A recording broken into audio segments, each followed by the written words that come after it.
Well, good evening, everyone. Guess what day it is? It is time for Women with Grit. And I'm so excited because we have a phenomenal guest in store tonight. As you'll see, it's just me. I'm holding down the fort.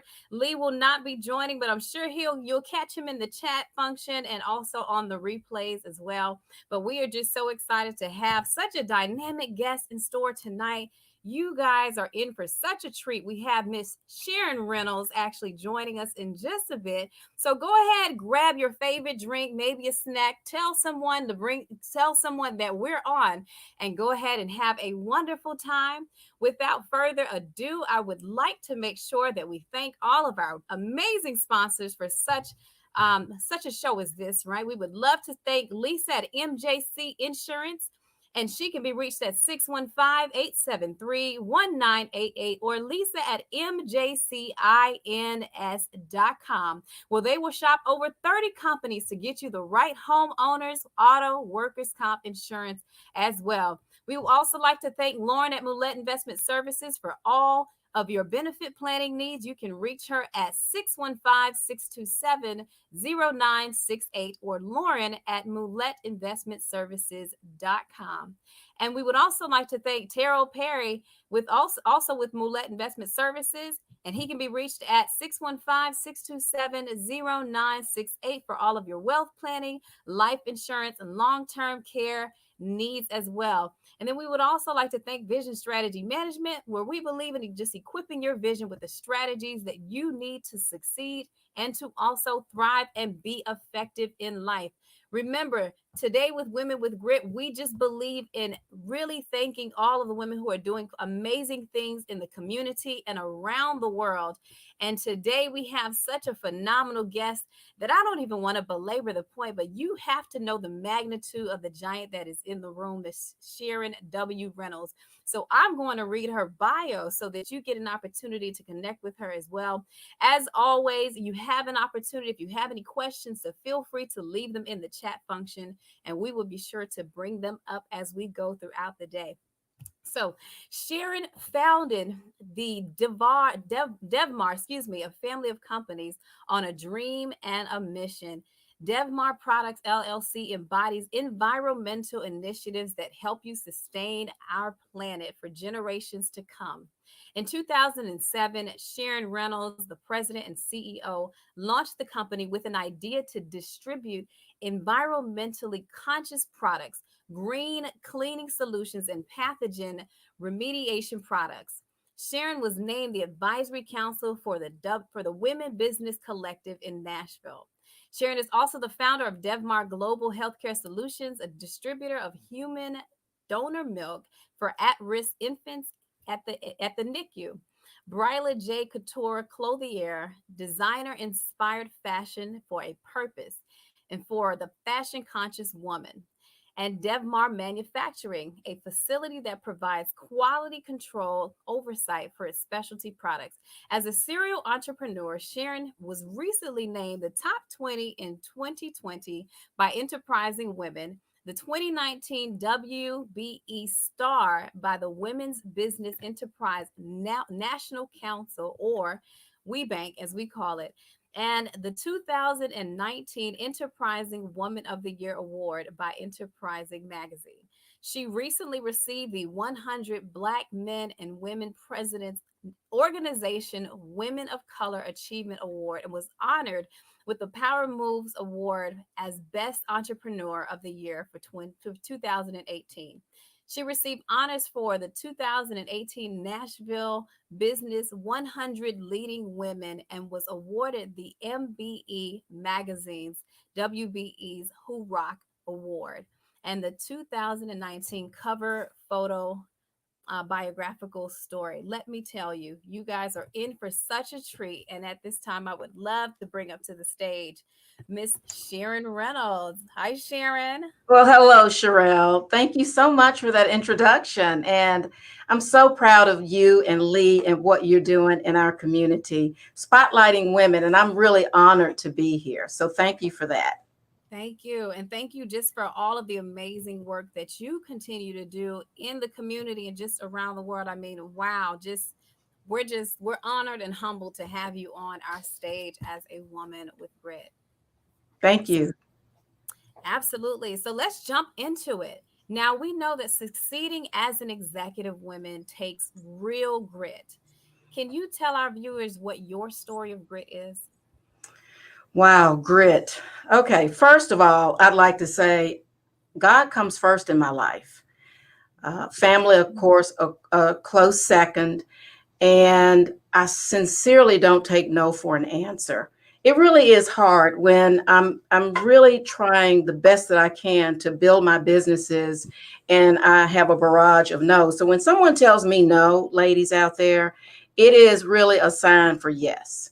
No means yes to me. And that I think is what kept me persevering throughout my career and really building it from the ground up, from scratch. I come from a family of entrepreneurs. My father's father was a very successful entrepreneur in North Nashville. I'm a native of Nashville. We go back 3 generations. And when I consider my husband's side, there's 2 more generations. So I always say 5 generations. So we are as native as you can be. And he was just a really successful businessman in the 50s and 60s, which was very difficult at that time. You can imagine all of the obstacles that he went through. Sometimes he would have to sit up at night because he had his body shop in the back of his home.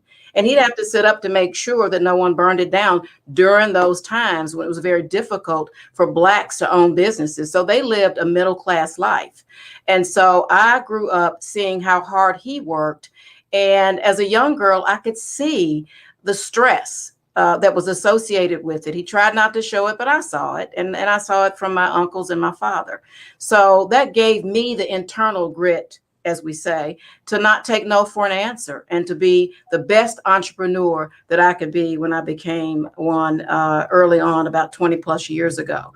I'm a Nashville native and educated here. I was the first class to receive the TSU Executive MBA degree in 2018. So Tennessee State University is my alma mater. So really just extremely proud of the group that we were a part of and being the first graduating class. Let's see, I started my career in mortgage banking. I was one of the youngest loan officers in Nashville in the late 70s, early 80s. I'm dating myself. I owned a mortgage company by the time I was 25 years old in partnership with another well-known figure in Nashville, and sold it 4 years later. That was the most money I'd ever seen in my life. And I took that money and my husband and I started to rehab properties around Nashville. And who knew that the Gulch would look like it looks today, or who knew that East Nashville would be so vibrant? I say that because I probably should have held on to some of those properties. But it was a great experience to do that in my 20s. And then later on, I was a part of the solution for the savings and loan crisis. You're probably too young to remember that, Sherelle, but there were banks called savings and loan institutions. And I was a part of that group that actually went in to analyze the portfolios when that crisis happened and the market crashed. So in 1991, I got my real estate license. I became a real estate broker. And for 10 years, I was the exclusive realtor for the Tennessee Titans. Eddie George is really a great friend of mine, and a lot of the other players. We still try to stay in touch. Al Smith lives here with his beautiful wife, Katrina Smith. And so that was a really, really fabulous experience to get to know those young men. And yes, I was old enough to be either their big sister or their mom. So I was giving them a lot of advice back then. But then in real estate, I became the relocation specialist. So I worked with corporations like Dollar General, Nissan, Caterpillar Financial, and a host of other corporations where we would move families into Nashville. And then we faced the economic downturn of 2008. And so I had to reinvent myself, and I launched my first company of the Devmar family of companies, which is Devmar Products. Okay, that's beautiful. Can you go a little bit more about that? I mean, just in terms of launching DevMar at that point. Sure. So it's a funny story because my husband has today is a 35-year-old facilities management company, Reynolds and Reynolds Facility Services. So when the real estate market crashed, I mean, I'm like, what else am I going to do? So I told my husband, I said, okay, so this is what I'm going to do. I'm going to sell you janitorial products and supplies. And so it was so funny. He says, like, you know, you're not connected with a large manufacturer, so I'm going to have to pay more for my supplies. And I said, well, let me work this out. So I partnered with American Paper and Twine in Nashville and was able to get some very, very good prices. So Reynolds and Reynolds was my first customer. And I knew that I couldn't survive just on that one account. So there was an opportunity at the Metro Nashville Airport Authority to bid on a 5-year contract. And that would really give DevMar Products, you know, local name recognition. So I bid on the project, but I also bid with another partner, a larger firm. But I wanted to win that contract. The airport had never had a woman to have that contract for 5 years, let alone an African-American woman. So I studied the market, and my margins were so thin you could read the paper through them. But I won the contract, and I won in front of Staples and American Paper and Twine, and some of the big names that you would know in Nashville. And so that set the tone for DevMar Products. We launched with the whole idea of sustainability in mind. How could we help our corporate clients become more sustainable? And in the Jansan world, that's really difficult to do. So we set our path to start to bring products online that would eradicate pathogens. And little did I know, in 2020, we would be sitting in the middle of a pandemic. So I met a really smart guy, and we put our heads together, and we came up with a product called Cleanup, which is a biohazard absorbent remediator that kills COVID-19 and some of the other some of the other pathogens. So that really set us on our sails toward somewhat of a victory. There have been a lot of setbacks, and we've had that product in R&D for over 8 years. We partnered with the Morehouse School of Medicine's research team, and 5 patents later, we are ready to hopefully get our EPA emergency exemption authorization to put that product in the marketplace. So we're about 90 days away from that, and we have other specialty products. So we wanted to set ourselves apart from being just your typical Me Too products. And so this is what we're doing. We're developing specialty products that can be used by our Fortune 500 customers and partners throughout the United States and abroad.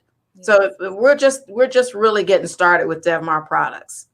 I love that. And I love the fact that you mentioned during both downturns, you saw an opportunity to really utilize the creativity and the momentum behind it to come out better than going into it. And I could only imagine the level of inspiration that you either had or people that have inspired you along the way. So could you talk a little bit about your inspiration, what or who may have inspired you along your path? Certainly. Well, my mother is a huge hero for me. I don't know if you can see her in the background, but she's back there sitting on my I shelf do. right behind me. That Uh-huh. is my mother, Josephine Williams. She is my inspiration. My Aunt Gloria, my father's sister, Mhm. taught me to never take no for an answer. She would always tell me, little Sharon, because my dad's name is Sharon. Okay, that's the family secret. No, she said, don't take no for an answer. You know, if you believe it, and if you have passion for it, and if it's the right thing to do, then pursue it. And so I would always remember that. She also taught me how to sew when I was in the 7th grade. So by the time I was a senior in high school, I was a full-fledged seamstress. I had 30 customers, 30, 35 customers at any given time. Didn't know I was an entrepreneur, but I knew that I wanted to make money. And my father wouldn't allow me to work outside the home. He wanted us to study and pay attention to, what we were going to do in terms of college and things of that nature. I will say he was also an inspiration. He was the first African-American fireman in Nashville until he retired 35 years later. So he was fearless. And back then it was very tough coming onto the fire department in the early 60s when segregation and discrimination was at its height. So he's my hero. And the final little angel I'll say is my inspiration is my 3-year-old grandbaby girl, Bryla Josephine, Bryla J. And I launched a clothing line in her name called Bryla J Couture Clothiers. So it's Fashion for a Purpose. We give back to the March of Dimes in St. Jude Children's Hospital. And so those are my inspirations. And of course, my sons. One lives in Shanghai. He worked for a big company and launched another company in China. And my younger son, my older son, lives here in Nashville. So my family and my husband are 42 years. So I have a lot of inspirations surrounding me, a lot of family love and support. That's the inspiration that drives me every single day. And I love that. And I love the fact that you talked about your dad. So the level of grit that you have was already instilled within you in terms of seeing your dad, climb the ranks as a firefighter, I would imagine. Oh, absolutely. Yes. So it's not uncommon for a fireman to have two and three jobs. That was just, to make ends meet. And I watched him put food on the table for six children. And my mother was a homemaker, and it was very hard. So I always watched him go to work, come home, you know, do as much as he could do with his family and spending time with his wife and his family. But always, I would always see his back going out the door, going to work. So he taught me a very, very high work ethic. And you can't take that for granted ever. It's not a microwave situation. You got to plant some good seeds for them to grow and to flourish and to be able to support your family while supporting the community, because that's extremely important. So he did all of those things, which was, I think, a mirror image for what I try to do in my life. And I love that you said that. I'll come back to that because I actually have a question about you have produced conscientious brands. And I love that with every single one of your brand, there is an aspect of leaving a footprint on the earth, leaving it better and really investing. So I want to come back to that. But tell me about when you think about your process and as you have worked to build this conglomerate that you have and these amazing organizations that are conscientious, did you ever doubt yourself in the process or have any self limiting beliefs? If so, what were they and how did you overcome them? Wow, Sherelle, you asked some great questions. Well, I'm of an age now where I actually lived during high levels of discrimination.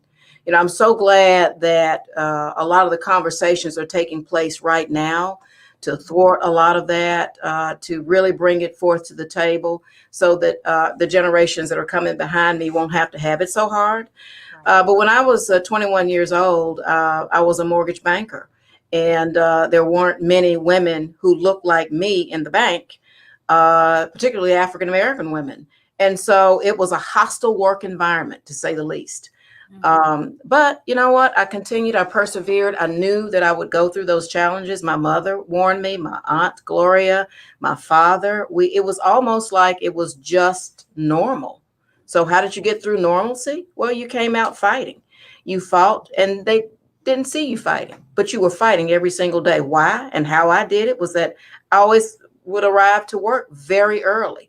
I would stay very late. I would work 7 days a week. There's no substitute for hard work. And try to tell these young folks coming along, it's not instantaneous gratification that you Right. receive. You've got to put in the hours. You've got to put in the work, and there's no substitute for it. So, I will give props to my very first boss. His name is Larry Pratt, and he lives in I think it's Annandale, Virginia, and he was one of the top mortgage bankers in Nashville. We worked together at First Tennessee Bank, and he gave me an opportunity. He gave me a chance. And with that career boost, I was able to do so many more things. And so I still give him credit for giving me a chance when back then nobody else really would. So I appreciated him for that. And it helped me to become one of the top mortgage bankers in Nashville during that time. Yes. And I think that, I mean, you hit on a good point, which is even when you're given a chance, you still have to perform. You still have to work hard. You still have to show up and be present and even be on your A game as much as you can. So when Absolutely. yes, and so when you think about like just the core attributes to helping women be successful, whether it be in their careers or their life, what would be just a couple of them that you would leave? One of my favorite things to do in my life and in my career is to mentor other women. Mhm. I have a couple of one really fabulous mentees that have just taken off, and I'm so incredibly proud of them. But I would say tenacity, determination, and persistence is a must. You're going to get a lot of no's. You're going to see some downsides to what you're trying to do. Don't let it take you off your game. Keep moving forward, ladies. It is imperative to know that there's a brighter side to the other side where you're trying to go. I saw this cartoon where a man was digging for gold underground and he was an inch away from the gold and he turned around and he gave up. Mhm. You know, you never give up. That's You know, right. you keep moving forward. Vision. I think if you can't see it, it's hard to be it. So create vision in your life of where you want to be. You know, take some time, meditate, and understand where you're going. I also think that passion is extremely important. Follow your heart and engage in something that fulfills you. I know you've heard this before, but get into a situation, a career, or entrepreneurship where you would absolutely get up and do the work every single day, whether you got paid or not. That makes a difference. And then when you feel that way and you feel filled with that type of passion, it helps you to be able to give to others freely because it's less stress. So I think you can do better when you're involved in a career where you aren't as stressed about it all the time, that you absolutely love it because it makes you a more giving person. Teamwork. You can't do this by yourself. You absolutely have to bring people around you who are part of your vision and want you to succeed and you want them to succeed. It can be your team at work, it can be your circle of women or circle of guys, whatever it takes that is going to give you the support that you need to get to the end goal. Yeah. And finally, give others the credit for the success. Don't take credit, because what goes around comes around, whether it's good, bad, or indifferent. Give everybody else the credit. You can sow the seeds, plant the seeds, and those who are on your team that will help you get to where you need to go, the credit is all theirs. And it usually is. So I love that. I learned that from my mentor, Edie Frazier, who is the president of the Women Business Collaborative. She's amazing. And so that's something for me to live by. I love that, man. I hope that you all are taking notes. I know I am. I'm here scribbling profusely.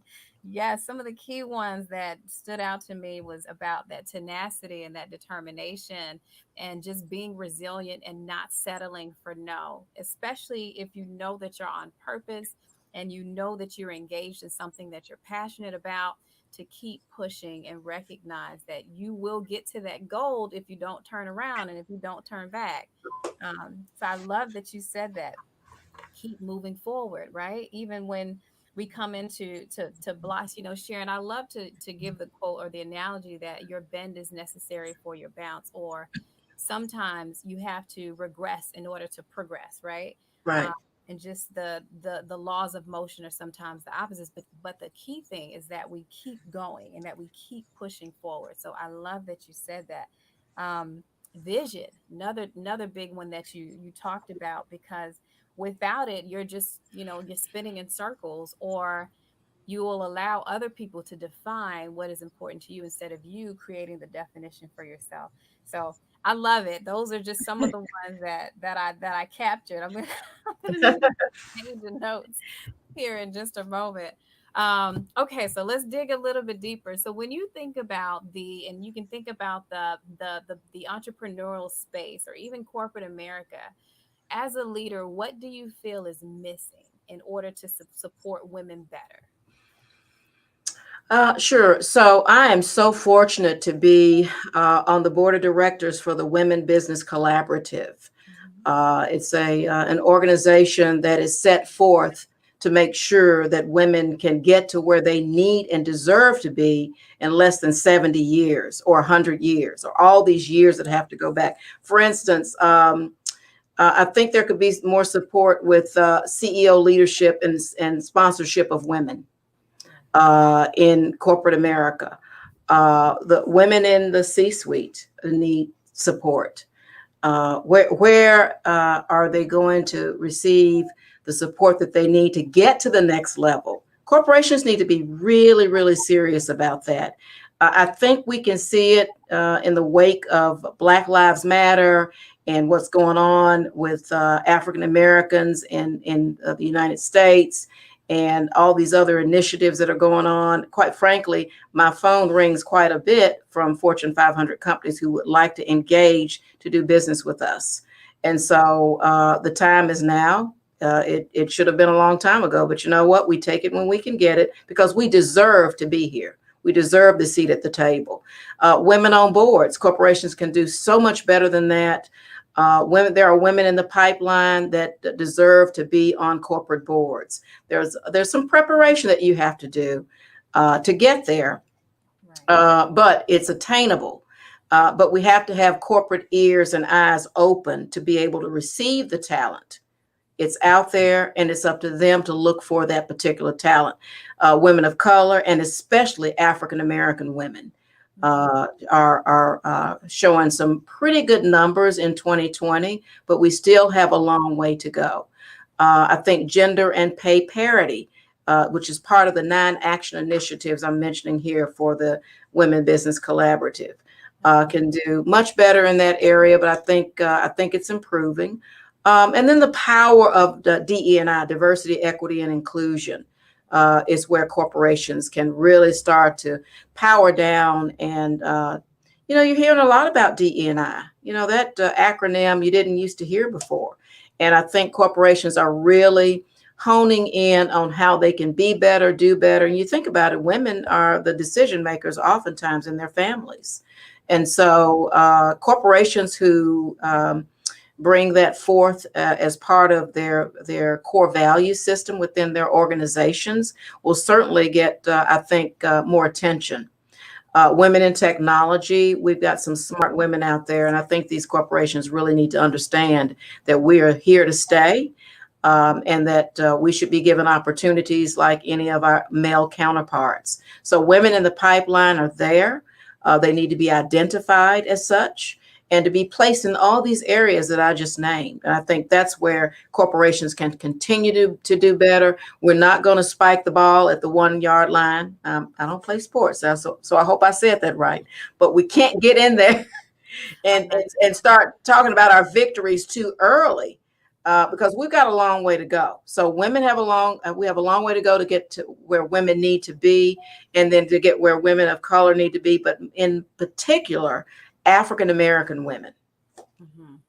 Yes.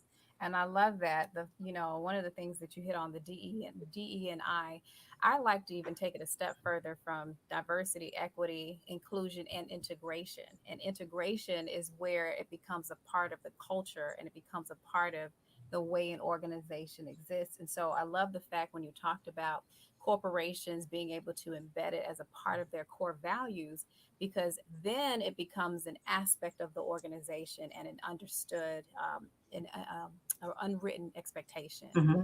Great Um, point.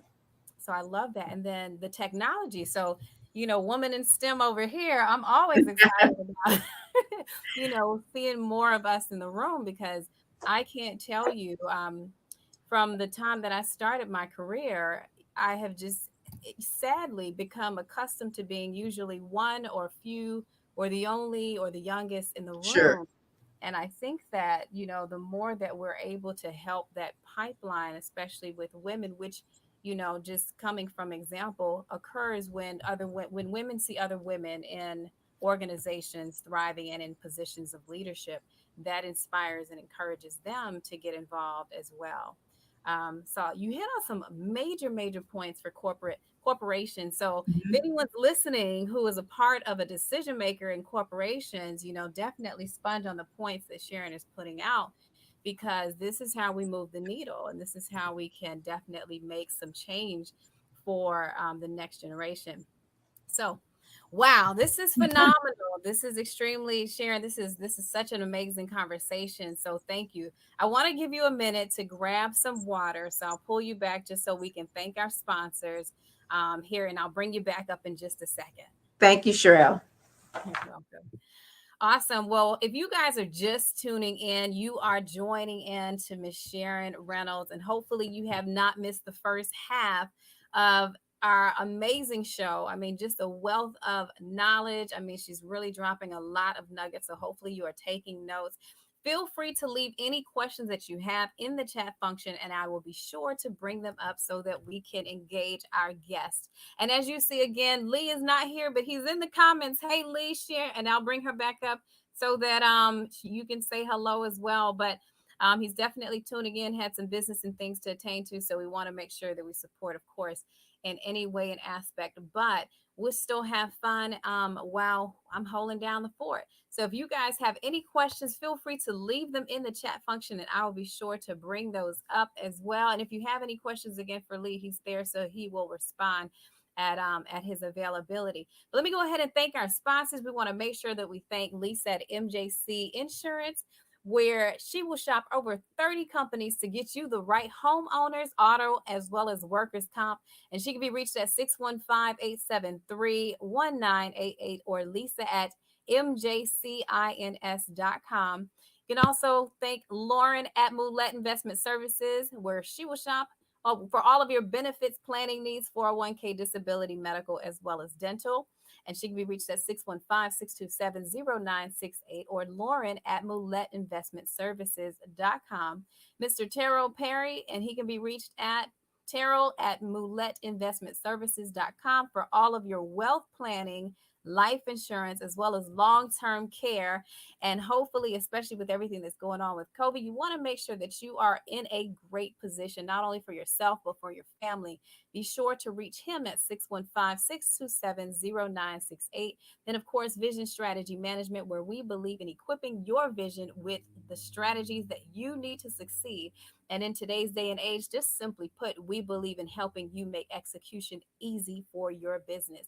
www.visionstrategymanagement.com. So I'm so excited. Feel free again that you will, if you have any questions, to leave them in the chat function, and I will be sure to bring them up to Miss Sharon. So let's go ahead and invite her back. Hey, Sharon, welcome back. Thank you, Sherelle. Welcome back. So before we move any further, I want to make sure that we just give you some acknowledgement. Lee is here. He says hello. Um, Hello, Lee. Proud of you and Sherelle. Thank you so much. And Laurinette says hello. Hello, Laurinette. Laurinette says hello. We've got Ebony. Hey, Ebony, Cheryl. These are just some of the ones that I can see. And you guys are on the feed. I'm coming over to you as well on the other ones. Cheryl's here. She says hello. Laurinette says hello. Willie says hi. Anthony says hello. I already said Lee said hi. Tony says hello. Let me jump over to my other feed. Hey, Tony. Hey, it looks like Toby. Hopefully, I didn't say that right. Hey, Toby. Hopefully, you're doing well. He says hello. Thank you all for joining. As you join in, please leave your city or state where you're joining in from so that we can say hello. Hey, Anthony. Anthony says hello as well. Okay, so again, great dialogue and discussion. As you all can see, I'm taking my notes. Hopefully, you all are as well. So let's go a little bit further and deeper in this conversation with Sharon. Okay, Sharon. So, question for you when it comes to discrimination, right? And this is, especially with the events of last year. And as you know, just being a woman and progressing and having that grit, do you believe that, you know, that discrimination still exists in the workplace, which is the first part of the question? And then the second one is, have you personally experienced it? And if so, how can we change this? Sure. Well, do I believe that gender discrimination still exists in the workplace? And the answer is yes. Of course it does. There are laws that are protecting people in the workplace, and I'm glad that they're present. But there are people who still need to be educated, who are in decision-making positions in companies and corporations throughout America. or maybe associated or tied to some really old types of thought processes that just need to be washed away. Mm. So while I still think it exists, I think it's getting a lot better. The laws that protect the citizens in this country are here for a reason. And through the conversations that I have with individuals who work in corporate America, it has gotten a lot better over the last decade or so. I've been self-employed for over 30 years. So what I do is I make sure that our employees feel like they're being treated fairly and equitably is extremely important. My husband has had over 200 employees at any one given time. So we operate our businesses as if we are Fortune 500s, following and abiding by those laws that you adhere to as it relates to the Department of Labor and all the other laws that would have an employee feel like he or she is being treated fairly. So it's important to make sure that anyone in our space feels like that when they come to work for a small business, that we don't just relax our shoulders and not make sure that we follow those laws to make sure everybody feels comfortable and that it's a workplace where they can flourish. But how does it change? We've got to continue to train those that we bring on board and those that are in charge of managing people. If you don't train those people, and if it doesn't come from the top, from the CEO, for instance, one of my favorite people just passed away. He's the CEO of Marriott, Arnie Sorensen. I had an opportunity to meet him a couple of times during some conferences. And what you hear his employees say about him is what I would love to have my employees say about me. He was fair and just open and honest and passionate and showed compassion to his employees, wanted to make sure that they were safe during the pandemic. He was battling cancer and subsequently passed away about 2 months ago. But such a warm and compassionate person. I've seen on Facebook and some of the other social media platforms where his employees around the world are still mourning him and giving him praise. Marriott has over 8,000 hotels, 30 brands, and they're one of my clients. And just to see how the passion poured out, that to me says that he's done the right thing. He's the right leader in place for such a major corporation, or he was the right leader. And so it has to start from the top with the CEOs. And then it, of course, flows through the entire organization. And when you have that type of leadership at the top, it's going to be a rarity within your corporate environment that you're going to still see gender discrimination or discrimination of any type, which is not acceptable. So I think it's leadership that drives all of that. And I'm hoping that corporations will come on board, those that haven't, and recognize that they've got to lead from the top to wipe out a lot of unnecessary challenges that employees face on a day-to-day basis. It's hard enough to do your job and do it right and do it to the expectations of your leadership team. But to have it coupled with discrimination is something that's not good for the employee, and it's certainly not good for the corporation and the shareholders. No, you're spot on with that. So when we think about that and we look at the role that men play, not only in helping to shift the dynamics of discrimination, but also as it relates to supporting women in the workplace or the business arena, what can men do to be more supportive or helpful? I think men in leadership in the workplace have to realize this one thing. Every man has a woman in their life, whether it's going to be their wife or their daughter or their granddaughter or their niece or someone close to them who is a woman. I call these men who are supportive he's for she's. And we say that a lot in WeBank. These are some supportive men who are willing to go the extra mile to support women. And it's imperative that we do that because you're teaching your next generation of young men.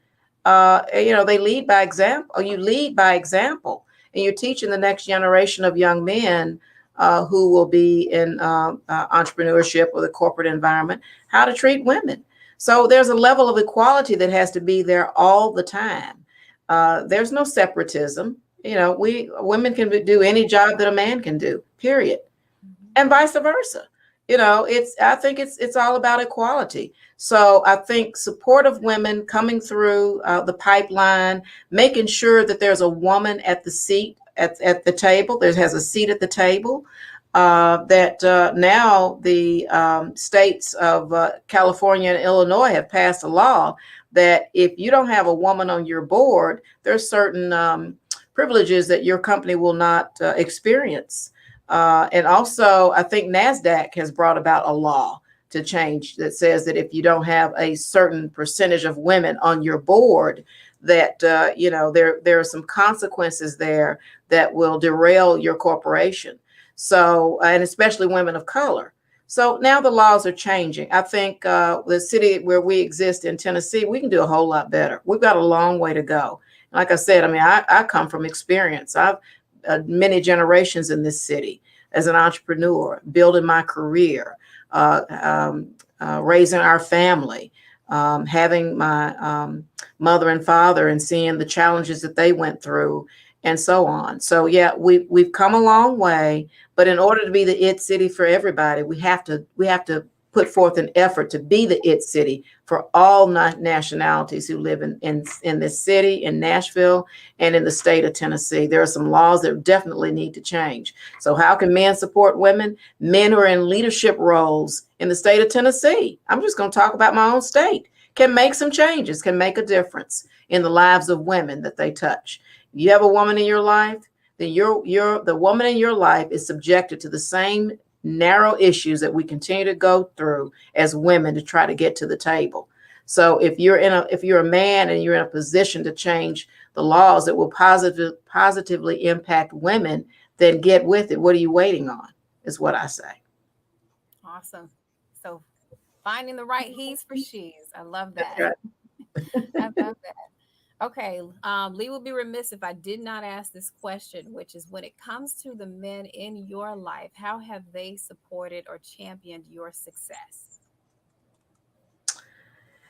My husband of we've been married 42 years, and we married as teens. We stayed in school, and we didn't have our first child, y'all, until we were married 7 years. But to have the kind of man that I have in my life has been incredible. It's been an incredible journey with him. He's also an entrepreneur, so we get to talk the same language. We understand what hard work means. What putting in 6, 7 days a week to grow our businesses, but extremely, extremely supportive to me as a husband, as a businessman, as a community person.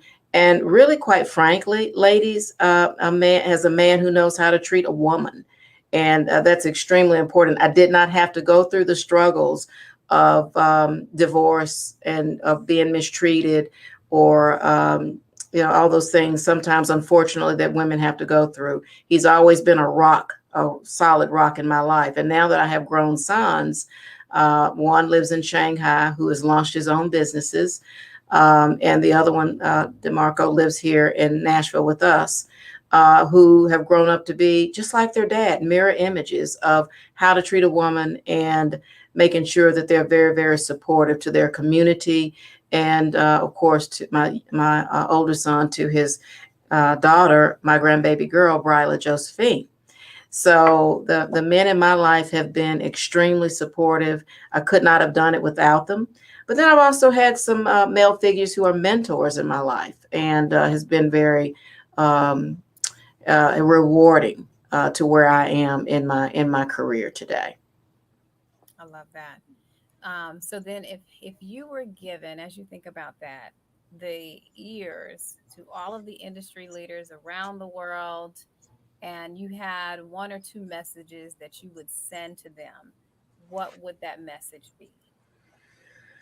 Um, let's see. I think change is important. Change is all around us, isn't it?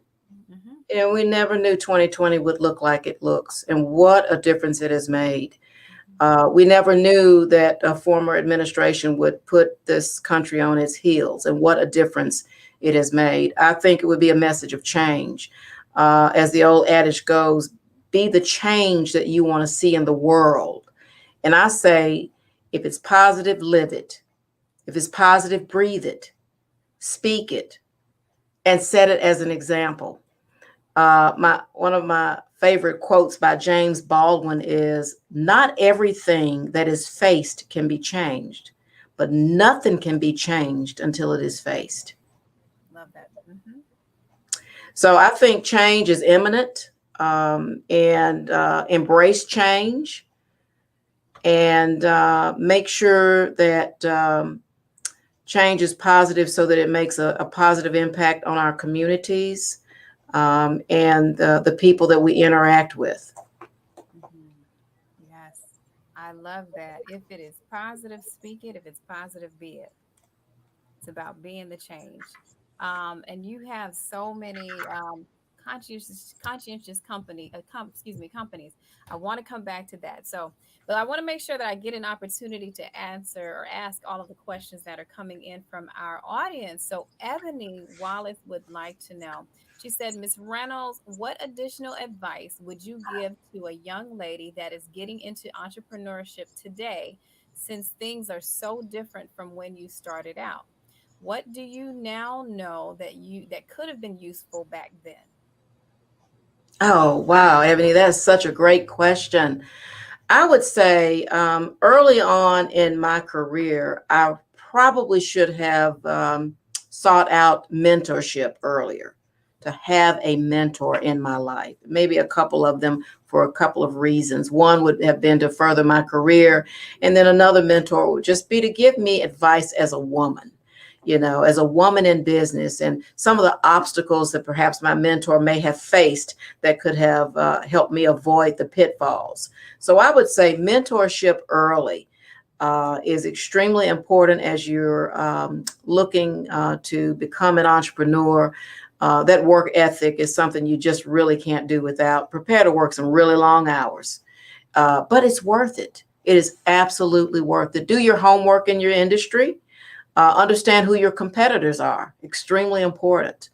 And I think if you put that together as a recipe, then you're off to just a super start. And good luck.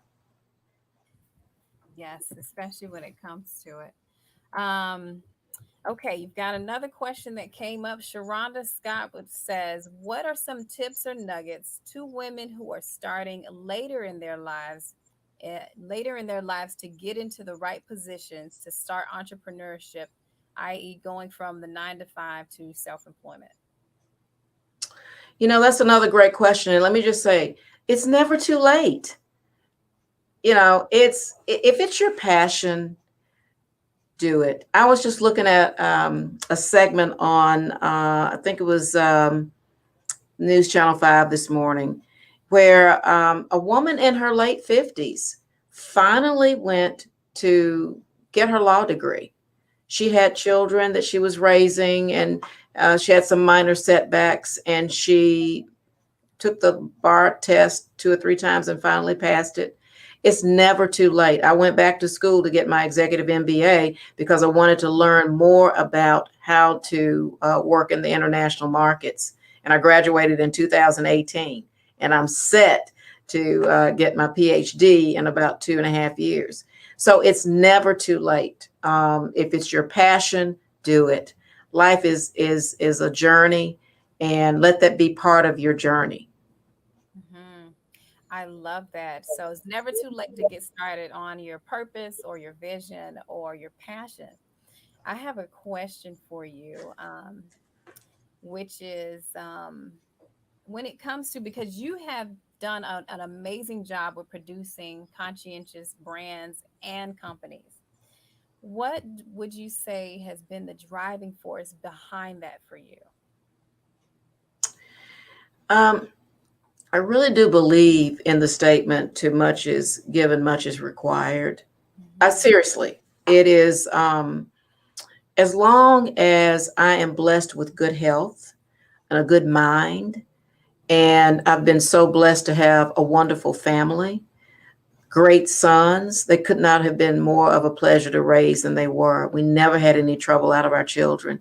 And I just feel like it's something, it's a give back component. I love giving back in any way possible. I want to leave a legacy for my sons and my granddaughter. And so it's just really important to me so that to bring companies forth that have meaning, because it'll be meaningful to them.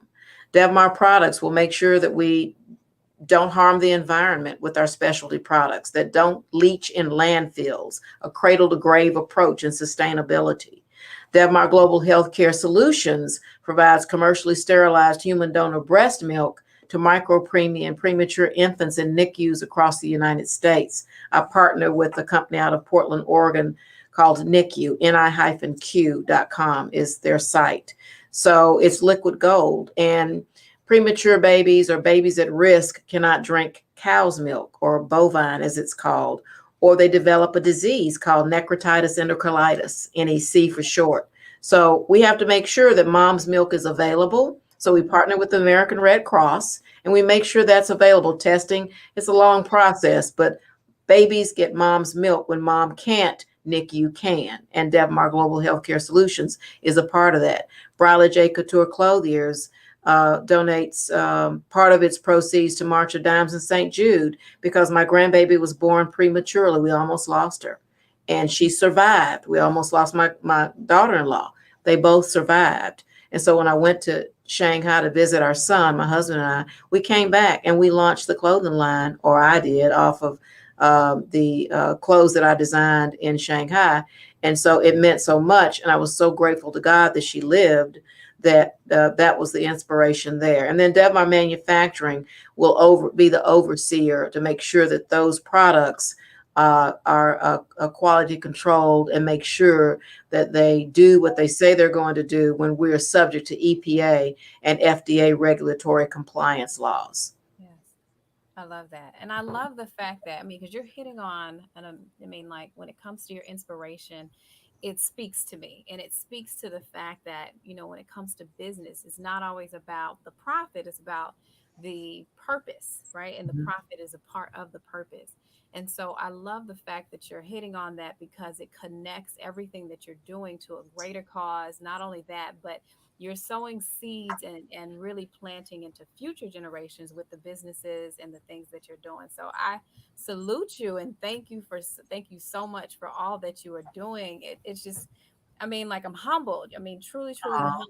Just really amazed at everything thank you. you do. Oh, thank you, Sherelle. I think the world of you too. I mean, you're an amazing woman. And like I told you at the beginning, I would love for us to get to know each other and connect. Would love to do that. Would love to do that. Sharon, okay, so we're getting ready to wrap up, sadly. Oh, This first segment, but we will continue our conversation. I want to make sure that we give you an opportunity for our viewers to connect with you or anything that you're doing. What's next for you, and how can our viewers engage with you further?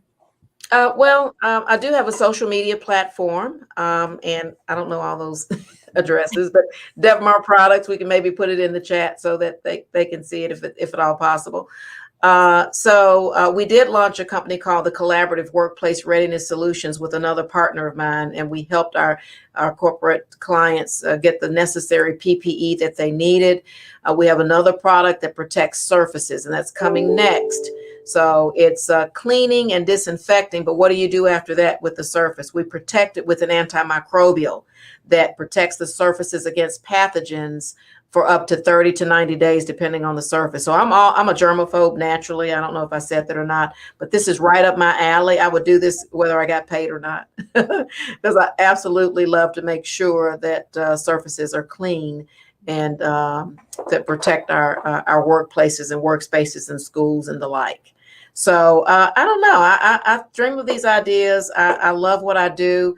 As long as it's helping someone else and helping our community, that's what it's all about. I love Nashville. Nashville has a long way to go as it relates to African Americans in business and entrepreneurship, but we're going to help them get better. Love that. Yes, absolutely. Being a part of the progression, right? Yes, absolutely. Absolutely. So it's so exciting. Oh my goodness. Sharon, I want to just recap some of the things that I gathered from what you from our time together for our viewers, but just a couple of key points. If you're joining in, you have to watch the replay. You won't be able to catch it all from what I'm about to say, but I'm just going to try to condense some of the things that I captured from our conversation with Sharon. One, when it comes to working, high ethic is everything. She said when it comes to actually digging or pursuing your passion or your goal, there's nothing that substitutes hard work. So be committed to doing the work, digging in and making sure that you are able to get it done. Tenacity and determination is so important when it comes to thriving and being a woman of grit, not accepting no for an answer, but literally continuing to push and to remember to keep moving forward. Remember that sometimes regression is necessary in order for you to progress. You have to just take a step forward, bend before you bounce, before you can continue to propel. There is a brighter side to the other side of rejection. I love that quote, Sharon, which is simply the fact that don't stop at the no. Again, recognize that if you get beyond the other side of it, don't stop just short of your goal. Go ahead and go. Excuse me. Don't stop just short of your gold. Go ahead and grab your goal. Right. Mhm. Vision, take time and make sure that you have cultivated the right vision for yourself, for your organization, or even for your family. Recognize that passion is necessary in order for you to accomplish and do the things that you want to do, as well as being purposeful. Making sure that you are constant, that you find ways to support the community of which you live. Being able to give back is just so important. Having someone that champions your success and not only gives you a chance, but when you're given a chance to show up and to also show out and make sure that you are doing your best to maximize your success. Teamwork is fundamental in terms of being successful and driving as a woman. Give credit to others, right? Don't just absorb it, but be sure to share in the wealth and the credit of things that happen. Be the change, right? Be the change that you want to see, whether it's in organizations or corporations, but be a part of one of the individuals that actually shifts the needle and changes the dynamic. If it's positive, speak it. And if it's positive, be it. So be a light wherever you are and remember to emulate that in whatever space or capacity that you may find yourself. What will people say about you? So when you think about it, if I were to summarize this, what will the next generation or what will your legacy be? You want to make sure that everything that you do, that you're constantly in that space and not only just consuming resources, but you're conscientious about what you're doing so that you can give resources. I read a quote somewhere and I wish I knew who said it, but it has always stuck with me. And it says, "We do not inherit the earth from our ancestors. Instead, we borrow it from our children." Mhm. And when we look at things from that perspective, we want to give our children something better, something bigger to climb onto, to latch onto, as opposed to something less than. So, man, I am just so full, Sharon, with the gems of wisdom that you have given, and I'm nowhere near close to being done, that but I'm was grateful. that was a beautiful recap, Sherelle. Thank you. Thank you. Thank you. I just captured and just, dissected the things that you said. So I Thank appreciate you. it. Oh my goodness. Wow. Well, thank you so much, Sharon. This has been such a phenomenal time to sit with you and just learn about your journey. And just I commend you and thank you for not stopping at no and for continuing to push because you're definitely an inspiration. And I hope that you'll have an opportunity to read some of the comments that people are saying. But just people who are just showering you with praises and simply recognizing that the success that you have didn't come easy. And so just thanking you for doing that and being an open door. People have called you a trailblazer. One, Laurinette said, Sharon Reynolds, in terms of intelligence plus preparation plus opportunity equals success. Thank you for sharing your story and your wisdom. Just so much that our viewers have gathered and gleaned Oh, your time here. So That thank is so nice. Thank you so much. yes. Any last words before we close out? I say thank you. I'm grateful. I'm humbled. I give honor to God. And I love my community, and I'll never stop until it's right for everybody who lives in it. Amen. Love that. And Judge Rachel Bell says, great interview, great show. She says, hey, Oh, Sharon. I love Rachel. Oh my gosh, she's my inspiration. I love her. Oh, that's so nice. Yes. So, and let's see who else. And Laurinette and Ebony. Yes. So we'll make sure that you get an opportunity to see just the amazing, the love that you've been, that you have in the comment section. So thank you, thank you, thank you, Sharon. It has been a sincere pleasure just connecting with you in this short while. I look forward to continuing our conversation Yes, and really, really getting to spend time. So I me too. Me too. God bless you. thank you so much. Thank you to everyone. So you guys, you heard it first. Here definitely, if you get an opportunity, feel free to share this video. Excuse me, share the replay with whomever needs to hear this. If you know someone who was not able to be on, be sure to forward this, like, share, and comment. Remember, you can follow us on Facebook. You can connect with us on Instagram, on LinkedIn, on YouTube, or you can visit our website at www.womenwithgrit.com. See it when we'll see you next week with another phenomenal woman. Next week, we are highlighting a woman on the rise, which is just a woman who we want to keep our eyes on to help lift them and put wings behind her as well. So thank you again so much, Sharon, and we will see you all next week. Thank Take you. care. Bye bye.